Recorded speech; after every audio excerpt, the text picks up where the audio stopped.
What's going on, guys? Welcome back to another War Thunder video. Today we're taking a look at the NC.900. This is the French Focke-Wulf 190 A-8. This is currently available for a limited time only as part of the Winter Festive quest. So if you want this, now's the time to get it. Whether or not it's worth it, I would say yes if you want to make money. If you want to get some grinding done, yes. But this is not the easiest plane to fly. And I'm someone who bought the premium American version when Gaijin offered that. The French version, it's not as good as it used to be, and that's basically the issue. In particular, it's the rudder on this vehicle that makes it difficult to fly. You do get an air spawn, which I don't believe you used to in the old days. Only on a couple of maps you would get an air spawn. Now you get an interceptor spawn at right around 1,400 meters, I believe. It seems to vary depending on the map and depending on what other vehicles you have spawn in with you. But like I said, the rudder is the primary issue. I'm going to try to show that in today's video with this engagement, actually, with this Yak 3. Now I'm going to pause it. I want to show you something. The big circle is where my mouse is telling the plane to go. The little circle with the dot, that's where the plane is actually aiming. And I want you to watch the lag, or yeah, I think lag is the right word to describe it. Watch the lag from where I'm wanting the plane to go to where the plane is actually trying to travel. There's a considerable amount of lag between the plane's response. And this is because of the flight model or the instructor. As we continue, you can see there's more lag. Try to drag that plane, and it just won't cooperate. The rudder just will not move down so that I can get a shot on this yak. Just come on, plane, come on. That's how you feel when flying this. You're constantly fighting the plane itself. I just couldn't pull with that yak. It's just so much lighter than the Focke-Wulf A8, and so it can pull so much easier. The A8 it had multiple roles for the Germans. It was a night fighter, it was a bomber interceptor, and it has additional armor for those bomber engagements. So it is a heavy vehicle. Now the plane, it might not be great anymore because the rudder struggles, but one of the things that it's great at still is it's got great firepower. You got 4 20mm cannons, 2 in each wing. Then you've got a pair of 13mm machine guns mounted on the top side of the fuselage. So, I mean, my God, what happened to that plane?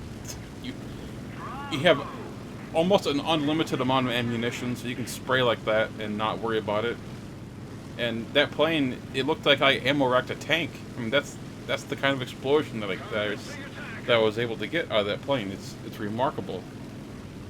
But perhaps even more remarkable is the results that I've got out of my... I think I played this 11 times so far, and out of those 11 matches, I've got 9 victories. A year ago, I would not have been able to get these kinds of results out of an allied team, but you can right now, thanks to, at least in large part, due to the air spawn that a lot of allied planes get. You have a lot of P-47 variants now that the N and M have been introduced. Air spawns have been introduced for the F-82, which has gotten a buff to the roll rate, so that's performing better and people are playing that. And of course you got the tried and true Spitfires. They're as remarkable as they always have, and while they don't get an air spawn, they don't need it. They have excellent climb rates, excellent mobility, and they're just an all-around great plane. And so when you combine all of these planes with the Spitfires and the Tempests and Sea Furies and what have you, you've got a team that could be absolutely dominating right now. I'm genuinely impressed with some of the teams that I've had so far. It's been great to see the teamwork that's been on display with some of these teams. Now, in this particular match, I've given up almost all of my altitude to help out my team. I've been trying to be a team player because the A8, in my opinion, is essentially a support plane. We're there to work. You are not going to win very many 1v1s, and it's because of the plane. It's worse than almost everything you face, and worse than everything on your team. It's really a middle-of-the-road plane slightly over-tiered. I try to shake this Yak 3P. Got him to overshoot, but he immediately pulls right back up. I tried to extend away, but he's right back down on top of me. And the second approach, he's laser accurate with his aim. My teammates are about 8 seconds too late to save me. I just can't quite shake him. Nice aim by that Yak 3 pilot, though. That was perfect. But teammates did get him just a couple of seconds later. We would get this victory here. And here are the results screen. 70,000 silver lands from 2 kills. This is a really good grinder. Over 8,000 in RP. You got, it's a really good grinding airplane for France. And this is pretty much a copy and paste of the German version of the A-8. But there are some noticeable differences as far as the things that aren't related to the performance of the vehicle. Number one, of course, is the fact that it's a premium, so you get premium rewards. Number two, this does not get the 2 rockets that come with the German variant. And number three, the German variant is tier 4, whereas the French version is tier 3. Now, why is there a difference? I think it's all about money. I think Gaijin was worried about this potentially cutting into sales, or potential sales, of the Narval, which is a tier 4 premium. Currently, the only other tier 3 premium is the Yak 9T, and if you remember, that was only available for, what, 2 weeks? So it's not available right now, and there's no telling when it's going to be available again. And the same goes for this. I mean, when are they going to offer the Fractal available for sale again? Probably another year from now, maybe? After all, I mean, now we've got, what, 2 limited time only tier 3 premiums for French aircraft.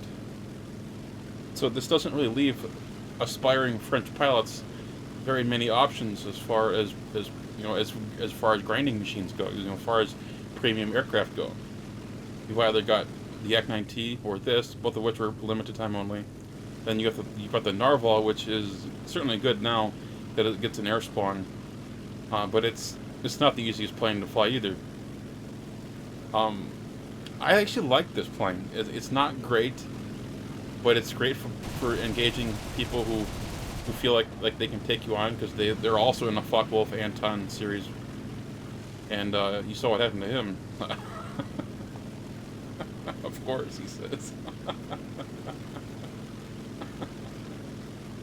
If you're new to flying aircraft, or relatively new, I don't think this is something that I would run out and try to acquire.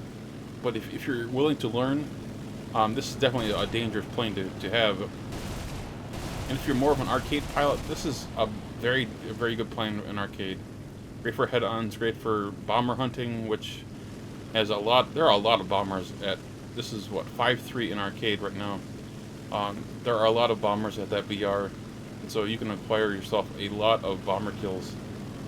And you get a lot of guns, a lot of ammo. It's just an all-around really good plane. Of course, now that I'm damaged, I'm somewhat useless. The plane's right wing no longer wants to provide lift. So I'm going to fly around and just help out my Spitfire. I wanted to help Alpha Wolf, but I realize he's on fire now, so he's done. Come over here, help out the Spitfire, and just help your teammates. That's basically what you do in this plane. It's not like a P-47. It's not like a Spitfire. You're not going to carry teams very often with this vehicle. As soon as I realized that, and I took a slower approach, a more relaxed approach, and just let my team do their thing, and I just helped them out. Bait. I did a lot of baiting in this thing, and my God, this thing will not pull up because of that wing damage. Come on, plane, work with me. But as soon as I realized what I could do or what I couldn't do, it went a whole lot smoother after that, and I was able to do quite well, as I said earlier, winning 9 out of my first 11 games, and all in all, I would say it's been a pretty good experience, just a little bit frustrating with that rudder issue, but in this match I would end up getting back to base, safe and sound, but just barely. You'll probably hear the engine sputtering in the background. The head-on that I took earlier, it kind of did a number on the engine, so I would have to get back to base and put her down. Anyway, with 3 kills, I managed to pull in just over 9,000 in vehicle research and 80,000 in silver lines with a premium account, and no boosters of any kind. A pretty good performance from this plane. And guys, I hope you enjoyed this video. If you did, click that thumbs up button. And of course, if you're new to the channel, please subscribe. Take care, guys.